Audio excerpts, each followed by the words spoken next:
Perbedaan munculnya emosi resentment dalam budaya Mandok Hatta suku Batak dan budaya Mendem suku Jawa dilatar belakangi oleh perbedaan nilai sosial dan cara memandang konflik. Pada budaya Batak, keterbukaan melalui tradisi seperti Mandok Hatta mencerminkan bahwa kejujuran verbal dan keberanian berpendapat merupakan bentuk integritas diri. Sebaliknya, dalam budaya Jawa, regulasi emosi sangatlah dipengaruhi oleh prinsip rukun atau harmoni dan hormat. Masyarakat Jawa cenderung untuk menginternalisasi rasa marah, kecewa, atau tersinggung melalui sikap mendem, yaitu memendam emosi negatif demi menjaga keseimbangan hubungan sosial. Pembahasan mengenai resentment kali ini akan dimulai dengan penjelasan tentang pengertian dari resentment itu sendiri. Secara etimologis, resentment berasal dari bahasa Latin yaitu resentire yang berarti merasakan kembali. Ini bukan sekedar marah, melainkan siklus ruminasi di mana kita terus memutar ulang ingatan luka lama secara obsesif. Dalam relasi sosial, emosi ini sering muncul saat kita merasa tidak berdaya melawan dominasi atau ketidakadilan.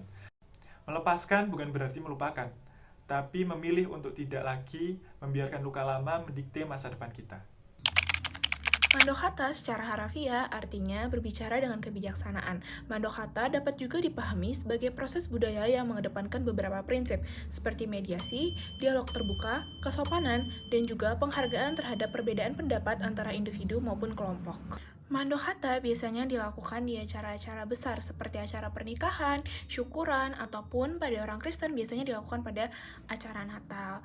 Nah, hal ini dilakukan karena pada acara-acara besar akan dianggap orang-orang memiliki kebahagiaan, sehingga jika mereka diberikan kritik pada acara tersebut, mereka cenderung untuk lebih terbuka dan juga tidak menganggap itu adalah sebagai salah satu hal yang merendahkan diri mereka. Orang Batak erat kaitannya dengan adat-adat yang sangat kental, bahkan sampai sekarang mereka masih sering menerapkan pepatah ataupun nasihat dari orang zaman dulu. Salah satu pepatahnya berbunyi, si boru puas, si boru bakara, mau lodung puas, saya suada marah. Nah, ini artinya jika dua kelompok ataupun antar individu sudah mengeluarkan apa yang mereka rasakan, hal ini berarti mereka harus mencari jalan tengah ataupun mediasinya, sehingga di kedepan hari, masalah ini tidak akan dianggap sebagai masalah lagi. Jika dikaitkan dengan resentment, kecenderungan orang Batak untuk merasakan emosi resentment akan menjadi lebih sedikit dikarenakan emosi marah ataupun kecewa mereka hanya akan bertahan dalam jangka waktu yang pendek, di mana setelah mereka melakukan mediasi, emosi tersebut akan menurun. Nah, lalu ada mendem. Mendem secara harfiah dalam bahasa Jawa berarti memendam atau menurut KBBI sendiri adalah menyembunyikan atau menyimpan. Nah, dalam konteks emosi, istilah ini merujuk pada mengubur atau menyimpan perasaan negatif seperti marah, kecewa, sakit hati, tersinggung, dan yang lainnya tanpa mengungkapkannya secara terbuka kepada orang lain. Mendem merupakan sebuah strategi regulasi emosi yang telah mengakar kuat dalam sistem nilai-nilai budaya Jawa dan diwariskan secara turun-temurun sebagai bentuk kearifan sosialnya. Nah, perilaku mendem dalam masyarakat Jawa tidak dapat dilepaskan dari dua prinsip etika sosial yang menjadi fondasinya, yaitu prinsip rukun dan prinsip hormat. Nah, nilai mendem ini bahkan tercatat dalam ungkapan Jawa yang terkenal, yaitu mikul dhuwur mendem jero.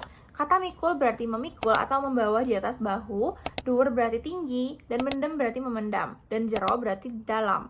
Nah, ungkapan ini mengajarkan agar seseorang menjunjung tinggi nama baik keluarga atau pemimpin, sekaligus memendam dalam-dalam aib dan persoalan di dalam diri demi menjaga kehormatan bersama secara sosial. Nah, selain itu, budaya Jawa juga mengenal 3 konsep batin yang turut memperkuat praktik mendem ini.